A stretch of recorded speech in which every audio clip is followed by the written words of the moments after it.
Hey there, guys. This is Andy Demon, and I just got done watching the second episode of the Castlevania Netflix series. For anybody that's wondering and seen after seeing the last video, Luna is laying here right next to me, her favorite spot.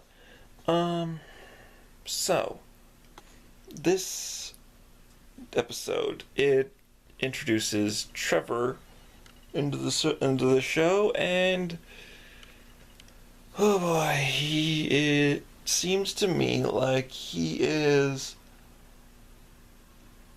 apparently was a vampire hunter in this particular canon. It seems like he is, to put it bluntly, a retired deadbeat. He is getting drunk left and right. It seems like he is content to just simply wander Wallachia and eat, drink, sleep, and find a good seat to observe the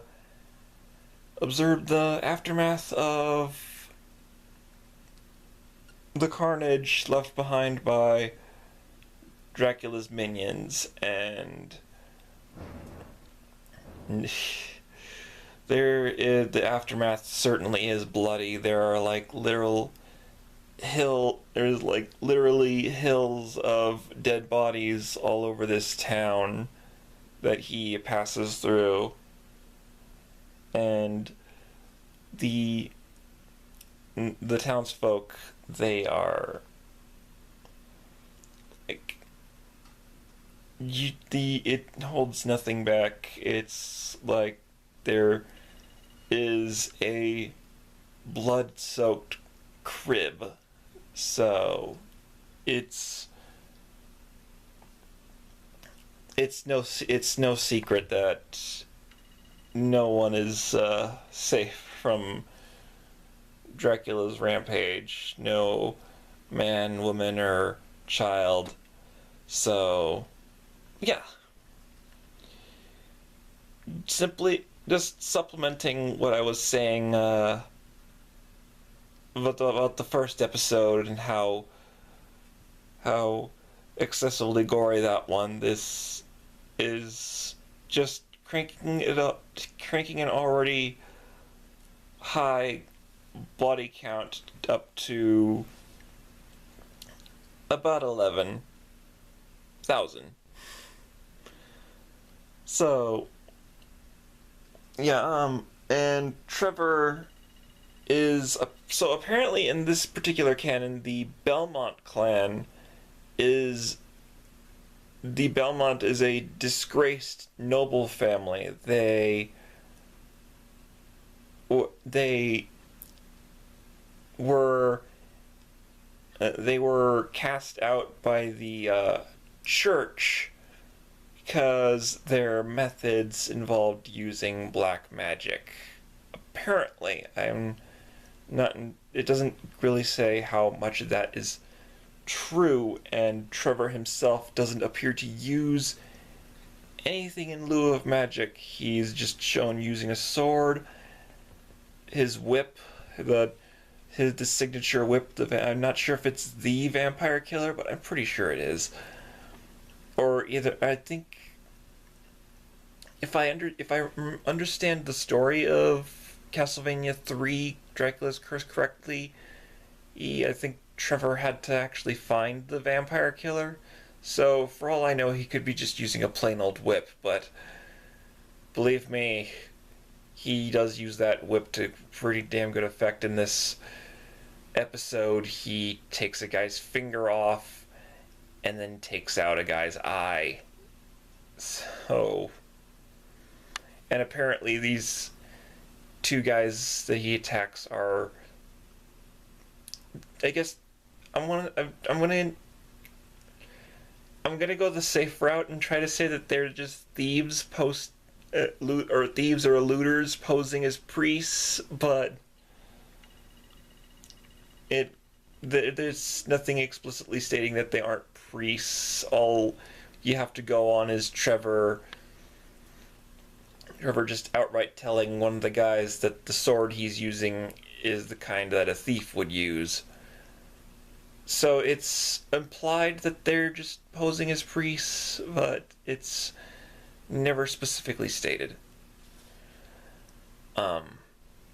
But the after that, Trevor meets with a nomadic tribe of people who are somehow able to memorize stories word for word, or just it is they're called the Speakers. They are a tribe of people that record lore strictly through like how do I put it? It's that Trevor describes it as like an oral history, like they're strictly spoken stuff. Like nothing is actually jotted down on paper. Like I think the elder even outright says, "History is a living thing. Paper is dead." So I. It's a tradition thing, and I'm not one to question tradition. The point being, uh, it turns out that the Trevor, the Belmont clan is a pretty bad rep. Not everybody is too keen on seeing a Belmont, and Trevor himself doesn't seem to be too keen on actually fighting off the undead. Like I said, he's just content to watch the aftermath, not necessarily the carnage itself unfold, but he's content to just walk through the aftermath and doesn't really go out of his way to do anything about it.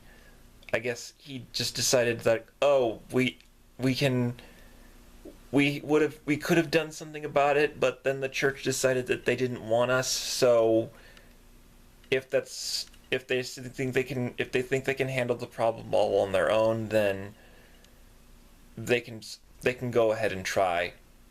I'll just stand back and watch. So that's pretty much Trevor's characterization here.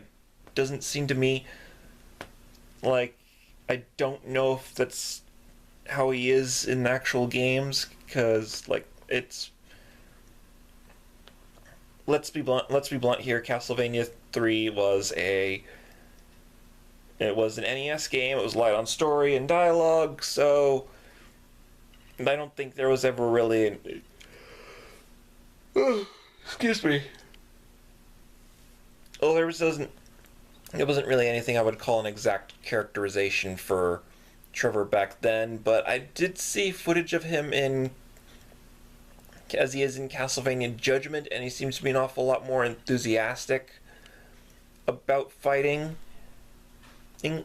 But I'm pretty sure Trevor's story in Castlevania Judgment takes place after Dracula's curse, so who knows, something may happen at some point in this show that reinvigorates his drive for vampire hunting. So we'll see, but so far I think this is maybe not as great as, it doesn't follow up as well on the first episode as I would like it, but it does introduce our protagonist, so and what he's like, so what he has to the fact that definitely has some screws loose, and those are going to have to be settled as the series goes on, or at least I hope. We'll just have to see. But my opinion of this episode as a whole is it's decent. I still say I like the first episode better. It definitely, I'd say, if for one thing, this episode does do a great job of showing the stakes involved in all this, like the fact that even women and children aren't safe in all this, like even the fact that babies are pretty much ripe for the slaughter really does bring to light what Trevor is going to have to fight for later on, and it's just a matter of what's going to. I think it's just a matter of what's finally going to motivate him to take that initiative, because the way that episode ended it off, he might be getting that drive already. He might be motivating himself, but that the episode ended off there, so whether or not he has that drive or not remains to be seen, or whether or not he gets it back anytime soon, we'll see. But until then, that's my thoughts on the second episode. I will see you again another night with my thoughts on the next episode. Until then, this has been Anti-Demon, and this is Luna right next to me, and we will see you in the next one. Later, guys.